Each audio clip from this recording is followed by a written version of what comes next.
Namataang dumaan sa Balintang Channel sa pagitan ng Batanes at Babuyan Islands ang isang Chinese aircraft carrier ayon sa Defense Minister ng Taiwan. Nangalampag naman ng ilang grupo para tigilan na ng China ang harassment sa West Philippine Sea. Saksi si Marisol Abduraman.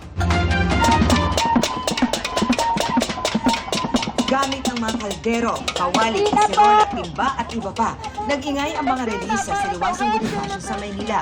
Bumesto pang iba sa gilid ng kalsada para manawagan sa mga motorista lumusina para sa West Philippine Sea. Ang noise barrage ay una, paggunita sa 8th anniversary ng makasaysayang tagumpay ng Pilipinas sa Permanent Port of Arbitration. Pangalawa, panawagan na tigilan na ng China ang harassment na ginagawa sa WPS. Pangatlo, suporta sa mga sundalong nagbabantay sa WPS at gawin ang July na West Philippine Sea Awareness Month. Ito po yung ginawa namin na isang joint resolution na ipapasa po natin sa mahal nating Pangulo bukas po sa Palasyo ng Malacanang upang ipanawagan sa kanya na gawin pong West Philippine Sea Awareness Month ang month of July.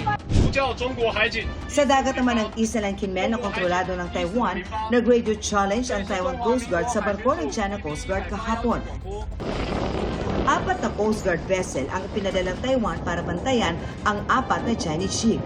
Ayon sa Taiwan Defense Ministry, 66 na Chinese military aircraft ang na-detect nila sa paligid ng Taiwan sa nakalipas na 24 oras. Kahapon, mahigit 30 naman ang na-detect na aircraft patungo Western Pacific para umano sa joint training kasama ang Shandong aircraft carrier ng China.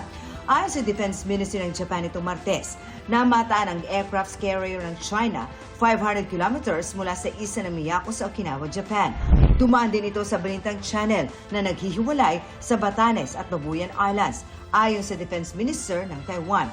Wala pang pahayag ng Defense Ministry ng China, pero pumalma ang China sa pagpasok naman ng isang Navy destroyer ng Japan sa territorial waters ng China sa Zhejiang Province itong July 4. Sa ulat ng Japanese media, batay sa kanilang sources, pumasok ng walang paalam sa China ang barko na namomonitor ng Chinese missile exercises sa East China Sea.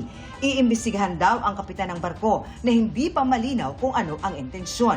Ipinontesta na ito ng China, bagamat sabi sa kanila ng Japan, technical error ang nangyari. Para sa GMA Integrated News, Marisol Abduraman, ang inyong saksi. Mga kapuso, sama-sama tayong maging saksi. Mag-subscribe sa GMA Integrated News sa YouTube at para sa mga kapuso abroad, samahan niyo kami sa GMA Pinoy TV at sa www.gmanews.tv.